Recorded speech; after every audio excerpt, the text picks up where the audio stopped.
Welcome back, folks, to another edition of my WrestleRant video series where I give my in-depth analysis of all the pay-per-views that I watch on the WWE Network. Today I'll be talking about the 2011 installment of the event, coming off the very hot and one of my personally favorite 2010 show. We go into the 2011 show, one of my least favorite pay-per-views of all time, and you'll find out why in just a minute. But kicking off the show, we had the WWE Tag Team titles up for grabs with Eric Boom, Kofi Kingston, and Evan Bourne defending against Awesome Truth, The Miz, and R-Truth. Now, I remember being so enthralled by the tag team division at the time. I hated Michael McGillicuddy and David Otunga as tag team champions, so I was so excited when Eric Boom, Kofi Kingston, and Evan Bourne, respectively, collectively, took those tag team titles off of the boring new Nexus members. So they were really letting up the tag team division at the time in these series of matches with Awesome Truth. Awesome Truth, Miz and Truth, had just joined forces in this conspiracy against them, allegedly, from the then WWE COO Triple H. So it was a great storyline. I thought it really added to the tag team division at the time. And granted, I mean, it was four people. It was two teams consisting of two singles guys. But even so, though, it was a great tag team feud, a great way to kick off the night, a very fun tag team contest. Went about 10 minutes before it ended in disqualification. The Miz and R-Truth did not intentionally get themselves disqualified. It came after Evan Bourne made a fake tag in, like a heel tactic kind of thing. So that was a bit weird. And then I think it was either The Miz making the tag to R-Truth or vice versa. And the referee didn't see it. So they pushed the referee down. They attacked the referee, which called for the DQ. So it technically was intentional, but it came after a justified reason that they thought a conspiracy was against them. So I'm never really a fan for a DQ finish in a match, especially to a title match, especially on a pay-per-view. But this was a rare exception in that it furthered the storyline with them believing that there was a conspiracy set against them. And it also set up the interference in the main event for later on in the night between CM Punk and Triple H from Awesome Truth, and I'll get to that in just a minute. But even still, though, a very fun opening tag team matchup. I love the Eric Boom. I love their run as WWE Tag Team Champions. And if I recall correctly, Awesome Truth was indeed supposed to win the tag team titles, not on this show. Eric Boom had just won the belt, so it was going to be too soon to take the titles off of them at this point. But I do remember reading back in late 2011 that Awesome Truth were due for a tag team title run before R-Truth got himself suspended right after Survivor Series that year. And then R-Truth came back from the suspension. They feuded. He feuded with Miz. He turned babyface, and obviously never came to fruition. But just an interesting note there. But nevertheless, a very entertaining opener to Night of Champions 2011. Up next for the Intercontinental Championship, Cody Rhodes defending the IC title against Ted DiBiase. Now, this is a very interesting matchup, okay? So we have the legacy past, the legacy history between these two, dating back to Team Priceless, because it was at the same exact event, Night of Champions 2008, that Cody Rhodes turned on his tag team partner, Hardcore Holly, to join forces with Ted DiBiase in the first place. So they had that history going for them here, and the commentators did obviously not make mention of that fact. But nevertheless, though, it was a good matchup, but the sole thing that was lacking from this contest was crowd involvement, and I don't blame them whatsoever. A few things here, because after the whole Legacy breakup, Ted DiBiase and Cody Rhodes, when Legacy broke up, never really turned on each other until that WrestleMania 26 matchup. So they had a reason to reunite when DiBiase was drafted to SmackDown in early of 2011. So they had that brief partnership going, and I knew when they were initially paired up on the Blue brand that DiBiase would eventually go babyface. And that had been a long time coming. That was rumored going back to 2008 when DiBiase was starring in the Marine 2. And a lot of people expected him to get that big babyface push and go on to face Randy Orton at WrestleMania 25 or 26 for the World Heavyweight Championship even. And of course, it never came to fruition. So, first of all, the babyface turn for DiBiase was many years too late. That was one issue. Two, they never built it up at all. They had Cody Rhodes turn on DiBiase on one episode of SmackDown in late August. And I was like, finally, we're going to be building towards this IC title match at Night of Champions. But the problem was that after Rhodes turned on DiBiase, DiBiase wasn't on TV at all. He missed maybe 2 or 3 episodes of SmackDown before returning on the Go Home show, attacking Cody Rhodes, and one of my personally favorite segments of all time, because the Dream Street that he delivered to Cody Rhodes that night, I thought was tremendous. Go back and check it out on YouTube. But even still, though, there was zero build-up. DiBiase had barely just turned babyface on SmackDown 2 days before this, so anyone who didn't watch SmackDown at the time had no idea what the fuck this matchup was about. So obviously the crowd did not care. In their minds, DiBiase was still a heel, and they had no reason, they had no incentive to cheer for him in this contest. But I personally enjoyed this contest. It was good for what it was. And another big issue with this entire angle is that Cody Rhodes won, which I didn't have a problem with. He had just won the IC title from Ezekiel Jackson on SmackDown about a month prior, so it was too soon to take the titles off him, or to take the IC title off of him. So I had no problem with that. But he cheated after DiBiase took the face mask off, which I was far beyond. I was beyond that at this point. I thought that was a dumb thing for Cody Rhodes to be holding on to up until this point. That being said, though, DiBiase took the mask, attempted to use it against Cody Rhodes. Cody Rhodes, it backfired against him, or it almost backfired against him. He reversed it, rolled up DiBiase for the win, using the holding the tights, using dirty tactics. And logically, from a storyline standpoint, you would think it would set up a rematch between the two for the IC title on a later date, on an episode of SmackDown, at Hell in a Cell even. And they never followed up the angle at all. The feud just dropped right there. And that always pissed me off, because these two have such great chemistry together. They have the history. They've got everything to create this awesome feud. And I think they maybe had one more rematch in an episode of fucking Superstars of any show. It had to be Superstars, a show that anyone barely watched then and no one watches now except for me. But that's another story for another day. They had a great match on that show, but it was just ridiculous how quickly they dropped this angle. And it wasn't like Cody Rhodes was going on to some huge feud after this. He defended the IC title against John Morrison in an impromptu match at Hell in a Cell. But aside from that, he wasn't doing anything until he jumped into that feud with Randy Orton. So it was kind of ridiculous, and I was not a fan of them dropping the feud so quickly and then rushing into it. It made absolutely no sense. They dropped the ball in the feud. They dropped the ball in DiBiase. I thought he was a great babyface, but he was hardly on television after this. Or he wasn't SmackDown for the remainder of the year. But then going into 2012, he was barely on TV. He got injured a few times. He would ultimately be released from his contract. He would leave the company on good terms in just the summer of 2013. So that sucks. That's one of the many things from the show that really pissed me off in terms of long scheme storyline, in the long run. But nevertheless, up next for the United States Championship, a fatal four-way bout with the then U.S. champion Dolph Ziggler defending against Alex Riley, John Morrison, and Jack Swagger. Same thing with the IC title match. No one knew what the fuck was going on. This match had just been confirmed for the pay-per-view days beforehand, and no one really had any reason to care. Dolph Ziggler had been U.S. champion since June. He was a good champion, in the long run, but up until this point, he had hardly defended the title. He and Jack Swagger. Now, here's the thing with Jack Swagger and Ziggler. Going into the show, they were on good terms. They had teased tension here and there, in the weeks before this. But for the most part, it looked like Jack Swagger was also a client of Vicky Guerrero, much like Dolph Ziggler. But the real problem was that Vicky Guerrero, after this matchup, had stated that Jack Swagger wanted her services. He didn't have her services yet. So that made things 10 times more confusing. But even still, though, I had predicted that Jack Swagger would, pick up the scraps and win the U.S. Championship, maybe go babyface, or have Ziggler go babyface, and then you had those two feud over the U.S. Championship. But the biggest problem with this match, in the long scheme of things, like the IC title match, was that completely went out the window. It was a very well-wrestled matchup, don't get me wrong, but the fans were dead for it, dead for almost the entire matchup until the very end, when people were hitting their finishers, and John Morrison almost won the title. Alex Riley hit his finisher at one point, and this would end up being his last pay-per-view matchup, which I still think is a shame, because the guy has so much untapped potential, but again, another rant for another day. But even still, though, Jack Swagger would hit the gut-wrench powerbomb, Ziggler would capitalize, get the 1-2-3, still your U.S. champion. But the two went back to tag teaming with each other the very next night. It made absolutely no sense. They would join the tag team ranks, again, which I'm fine with, because you need more tag teams at that point in time to contend against Air Boom. But where was the tension? Where did that all go? It served no purpose. So again, in the long run, this match was absolutely meaningless, because initially it was supposed to tease tension between Ziggler and Swagger, and the two would stick together for another 9 more months. So that made absolutely no sense.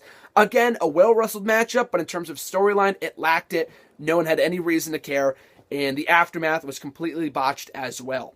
Up next, for the World Heavyweight Championship, Mark Henry contending for the gold against Randy Orton. So the match itself was very, very solid, but I remember going into the show, I was very fearful. Now, Randy Orton at this point in time, much like his feud with Christian, which I loved, but Orton was being built up to be the John Cena of Friday night, so to speak, in that he was indestructible, he couldn't be beaten, and Mark Henry, up until this point, hadn't really gotten that solid push. For years upon years upon years, Mark Henry had gotten that big world title push only to come up short. And I thought, and as well as many other people thought, that was what was going to happen here with Mark Henry, because remember, on every episode of SmackDown, I'm not even exaggerating, it was on every single episode that Mark Henry got the better of his Night of Champions opponent, Randy Orton, which Booking 101 says Randy Orton goes over at the pay-per-view. So I was very afraid of that happening. And at one point, in a great spot, Mark Henry dominated Randy Orton for most of the matchup, but Randy Orton was slowly getting up, and it looked like he was, about to play possum, and Mark Henry was going to get hit with an RKO. 1, 2, 3, it's over.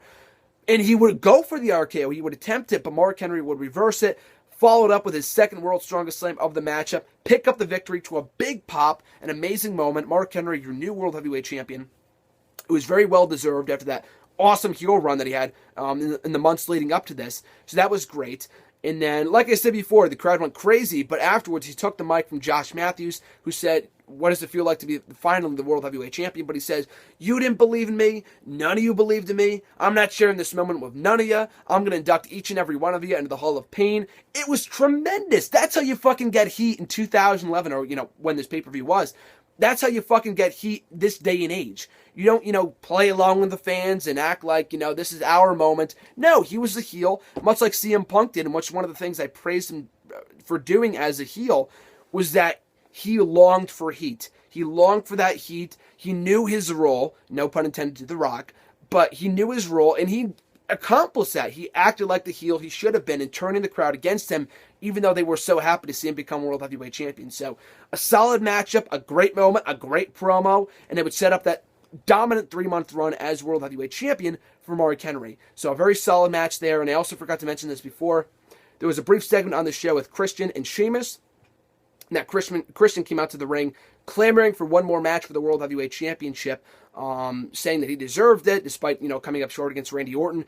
Out comes Sheamus, who says to Christian, okay, I'll help you get your one more match at the World Championship, but you got to promise me your first title defense, when you win it, will be against me. So he leads the crowd in a one more match chant, and then after that, it's, Christian gets hit with a bro kick, and that's pretty much it. So I love the whole Christian one more match storyline. It was pretty great. But the whole feud of the Sheamus, although they had a lot of great matches, and I'll get into this when I review Hell in a Cell and some other later pay-per-views in 2011, was that Sheamus won every single matchup. So that was one of my biggest pet peeves about that feud and this, this kicking off that feud, so to speak, on this pay-per-view. But nevertheless, just a brief filler segment to kill time on the show. I forgot to mention that before. It just came to my mind. Up next for the Divas Championship, Kelly taking on the challenger Beth Phoenix. So the whole thing with this feud was that going into SummerSlam, and I talked about this in my SummerSlam review, was that Beth Phoenix, just before SummerSlam, had turned heel, had formed the Divas of Doom with Natalya. She was riding a wave of momentum. However, although I predicted her to win the Divas title that night at SummerSlam, I was completely content with it not happening because, for one, it was the best match of Kelly's career. Beth Phoenix carried her to a great matchup. But not only that, though, it prolonged the feud. And I also kept in the back of my mind, okay, the next pay-per-view, Night of Champions, is in Buffalo, Beth Phoenix's hometown. She could win the belt there, and it's going to be an even bigger moment, a bigger pop, because they didn't, waste that moment away at SummerSlam. So that was my mindset, and maybe the mindset of many going into this matchup. And the crowd was crazy for Beth Phoenix throughout this entire match, because like I said before, this was her hometown crowd. And may I note, this was probably the most excited that anyone had been about a Divas title match in a long, long time. I can't remember the last time before this contest that anyone was this intrigued by a Divas storyline. It was well built for the most part. It made sense. Beth Phoenix and Natalya wanted to rid the WWE of these Barbie doll divas, which is probably the original storyline for Karma. But, of course, she would get injured. Not injured. She would, become pregnant and impregnated, whatever. She would have her baby, and stuff like that. So that kind of ruined that storyline. So they replaced Beth Phoenix in her role instead. So it made sense from a storyline standpoint. And the match was what it was. I would say it was probably worse than their SummerSlam matchup. So we get to the finish. Kelly once again pins Beth Phoenix with a roll-up. Still your Divas champion. The crowd erupts into boos. I'm thinking, what the hell? And this would set up one of the worst final hours in pay-per-view history for WWE. In that last 3-match streak. And the early part of this pay-per-view was nothing special, but the last hour of the show really ruined it for me. But anyway, though, Kelly beats Beth Phoenix again with the same exact move that she beat her with the first time, sending the crowd into a rage, and sending me into a rage as well. I mean, this was the moment to give Beth Phoenix the Divas Championship. It could have made for a great moment considering she was in her hometown. And sure, she's a heel. Sure, like I just said with Mark Henry, she shouldn't be going for that big pop. But from a booking standpoint, it made the most sense to put the title on her here. That was probably the biggest reaction you were ever going to get for a title change for the Divas division. I think the next time that would happen would maybe be in Payback 2013 when AJ won the belt, or when Caitlyn won the belt in her hometown a couple years later. They missed a huge opportunity to put the belt on Beth Phoenix here. Granted, they would put the belt on her anyway, and a few weeks later at Hell in a Cell, but no one cared. No one cared. No one gave two shits because it was 2 weeks too late. They should have done it at Night of Champions, and they probably realized that later because, the reaction to her winning the belt when she finally won it was mediocre. No one cared. So it was ridiculous. But nevertheless, that pissed me off. The matchup itself was fine for what it was. Like I said before, a little less, not as good as their SummerSlam matchup. It was fine for what it was. But the terrible finish just kind of ruined anything. It kind of overshadowed everything up until that point. So up next, we get into the WWE Championship matchup. John Cena challenging Alberto Del Rio for the WWE title. So the feud going into this was pretty good. I mean, Del Rio, and I've said this time and time again, that this was the moment that Del Rio's momentum officially died, and he was never the same since this point. Now, I'll explain that in just a minute, but the match itself between Cena and Del Rio is often overshadowed, much like the Beth Phoenix and Kelly series of matches, because the feud, the booking in the end was not good, but the finish of this matchup would overshadow anything that happened up until this point, much like the Divas title match. But it was a very good matchup. John Cena and Del Rio, I don't think, get the credit they deserve for having very good chemistry. Granted, I would not be excited about seeing them face each other in 2013, because we had already seen the match a million times before that. But this was their first real one-on-one matchup. I think they had faced off in a singles encounter maybe one time before this on an episode of Raw earlier that year. But aside from that, though, this is their first big major matchup on a pay-per-view between Cena and Del Rio. And I thought it was very good. These two have very good chemistry together. They had a very entertaining matchup. But like I said with the Divas title match, it was all ruined when it came to the finish. Cena not only beat Del Rio, but he made him tap out, winning back the WWE title for the 10th time in his career, his 12th World Championship overall.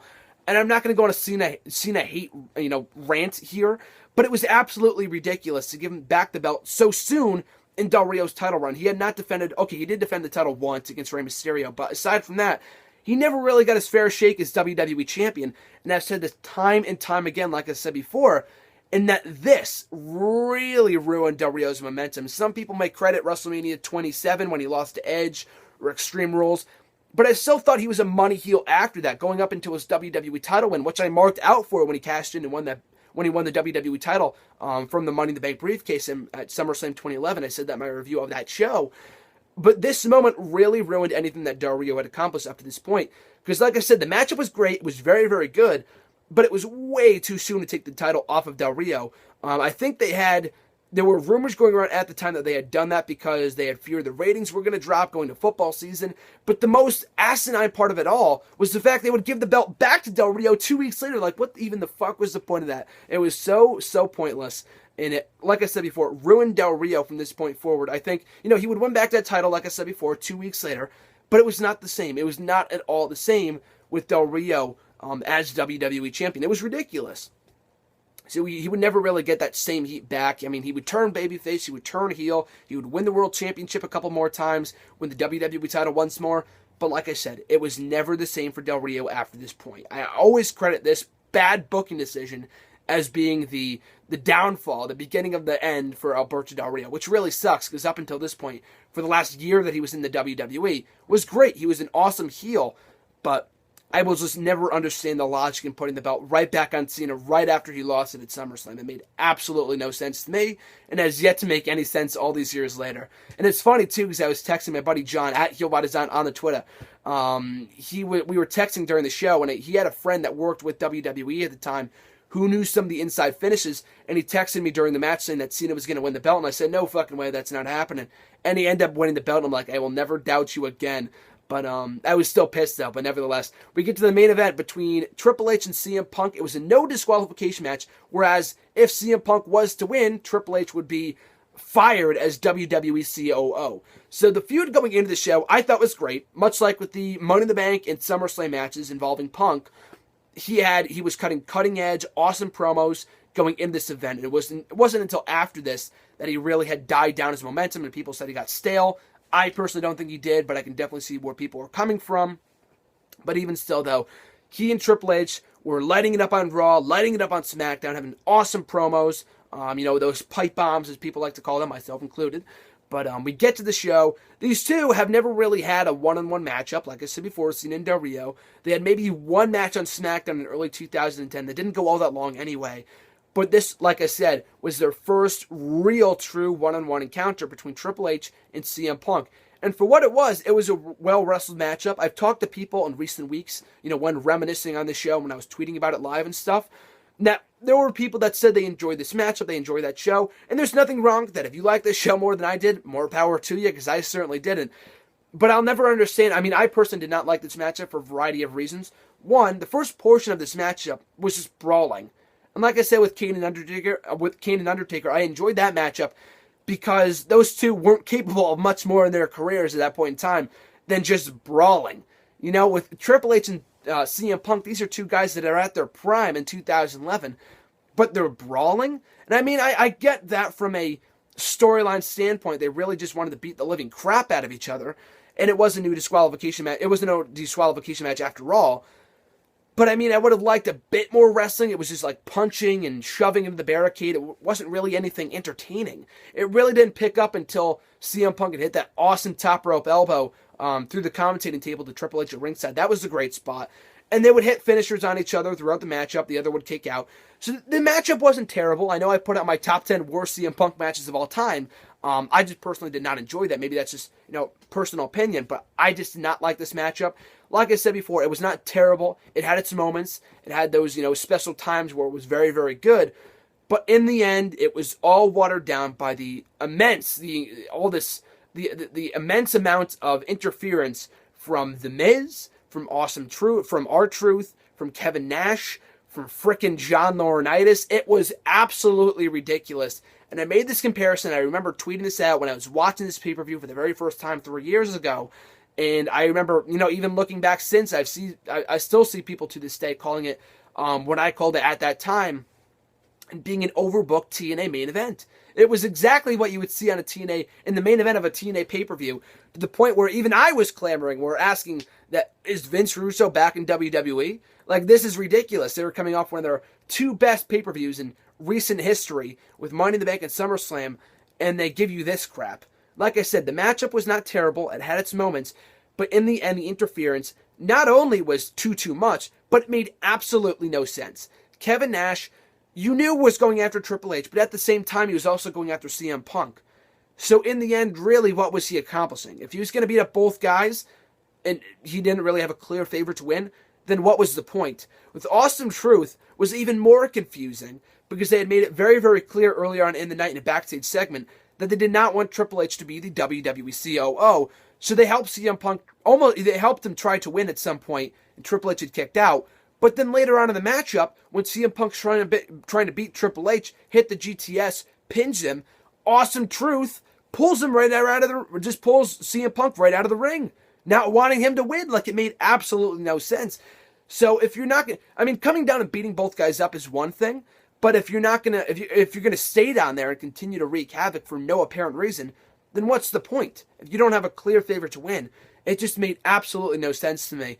And then it came down to Triple H hitting the pedigree, 1, 2, 3, it's over. CM Punk, any momentum he had gotten up to that point, I'm not gonna say it was completely ruined, but he was one of the hottest commodities in WWE at the time. So to have him lose to Triple H for whatever reason was also an asinine booking decision, in my opinion. I'm not just saying that as a Punk mark, but I'm saying, logically, why the hell would you have Triple H go over CM Punk? I know they wanted to keep him as COO, but if that's the case, then why put the stipulation on the line in the first place? CM Punk should have won this matchup. And what really bothered me was that not only did they go on to become tag team partners a month later to rival against Awesome Truth, despite all the heat they had together in storyline, but they would never give CM Punk his win back over Triple H. And I know that's what the WrestleMania 30 match was designed for, was to give CM Punk his long-awaited win over Triple H. Possibly, I don't even know. Maybe Triple H was supposed to go over in that matchup, and that's why CM Punk left. I can't tell you. But I was really looking forward to that WrestleMania 30 matchup because, like I said, all the interference in this matchup just pissed me off to no end. And I was really looking forward to them having a clean, substantial singles match at WrestleMania without so much interference. And of course, like I said before, it would not come to fruition due to Punk's abrupt departure from the company after the Royal Rumble. And I was looking forward to them touching upon this matchup in the build-up to that contest, or at least acknowledging their history, which they probably would have.